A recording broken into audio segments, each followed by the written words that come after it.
Welcome back here again, everybody. We're here to talk about GPS technologies at this point. GPS technologies are one of the best technologies because for several reasons. One, they can pinpoint a person's location and where they are. The US technology has been exploited a lot in a lot of ways. Like, for example, consumer applications have become available for use in like European systems.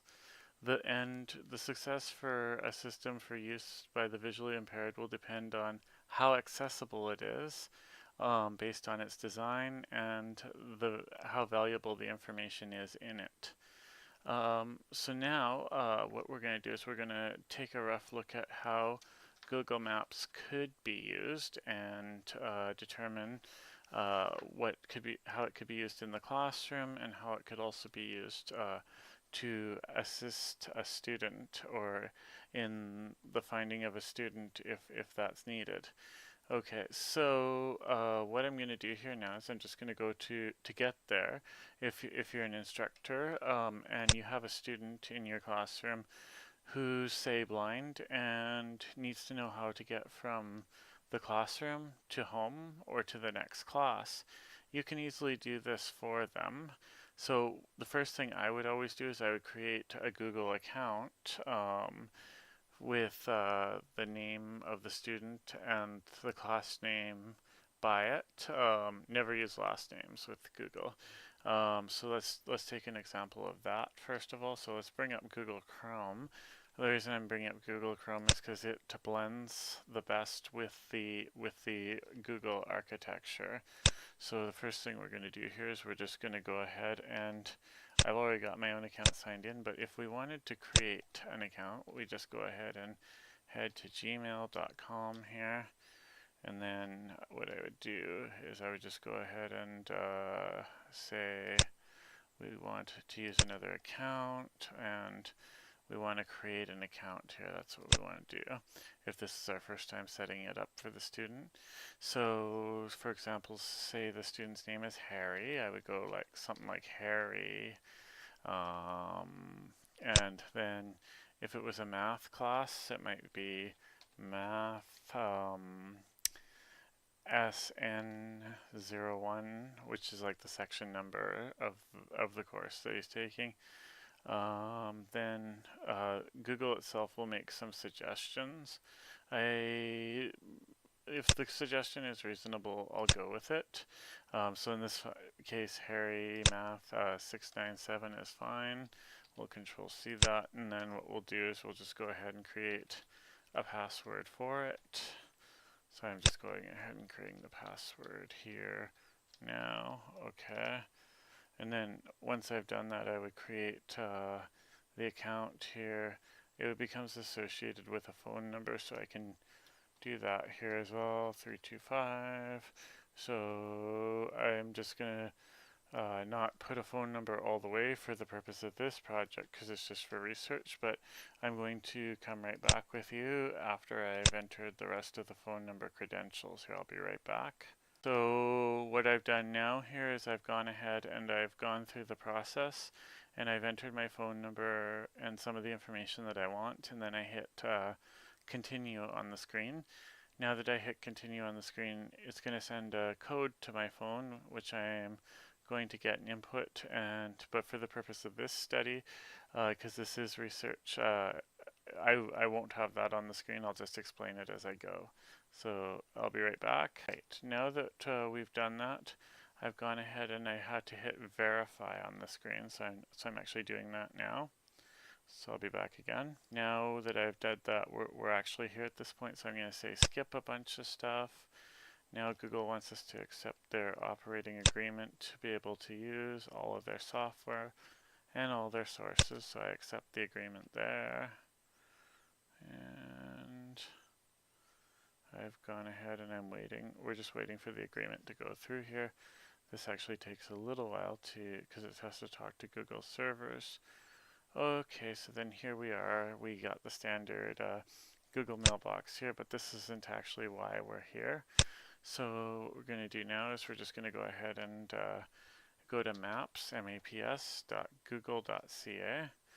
Okay, and this is an account that I use and that that the student uses, and the reason for that is so that I can put the educational information in here that the student needs to be successful as this in his learning environment. So I'm going to put some information in here now. What I'm going to do is put how to get from the university all the way to home, and when I submit it at the end, we're going to look at how he'll get it and how he'll be able to hear it on his phone. So I've put 900 Fifth Street here, and then what we're going to do is we're going to put directions, and I'm going to put an overarching location. So what we'll do here is we'll put it in, let's say my student lives in another town, so what we'll do here is we'll put something like 135 First Avenue, Ladysmith. Okay, so I've gone ahead and put the student's address here, and now that I've put the student's address, that's great, but the student still doesn't know how to get home at this point. So what we'll do now is we'll just go ahead and simply go down to details, and in here we can see the picture of the phone right here, so we'll just go ahead and click on the picture of the phone, and we can see we have two options here to send it to the phone. So we'll just go ahead and click on it here, and once we've done that, it should actually have just sent it to the phone. So it did. So the student will actually get the message on his phone here in a few minutes, and it's going to tell him exactly where he needs to go and how he needs to get home, basically. And the student can listen to it in audible format. Once again, to do it, you just go ahead and click on the phone here, and you click on the option to text to, and it just gets texted there. So then the student opens it on the other end and listens to it, and that's his directions to get home. So now we've talked about at this point the nice feature of Google GPS software. There are other nice features of this too. So for example, if our student was lost or something like that, Google Maps has something called Google Locations in it, and Google Locations will log where he has gone and hasn't gone for the day, which is good. So then if we log into this account, we would then be able to see the locations, and I'll be right back with a little bit more information on that. So to find out where our student Harry's gone for the day, or where he is if he hasn't made it to class, what you can do is you can go ahead and click on the menu here. Once you click on the menu here, we can see the Your Places options and your timeline. You actually click on your timeline here, and when you click on your timeline here, you can explore your timeline and start exploring. But there's going to be not much timeline for Harry because he hasn't actually gone anywhere at this point. So you can manage his location history here, but you'd also be able to see where he is at any given point in time or location. So yeah, that's all I really have for this. This is a great physical access technology though, because it allows the instructors and disability services departments to be able to stay in touch with the student and know where the student is in case the student is lost. Google Maps can also be a great safety feature for a student, especially a student who is blind. And at this point, that's actually all I have for this lesson, and I look forward to talking with you all again soon. Thank you. Bye now.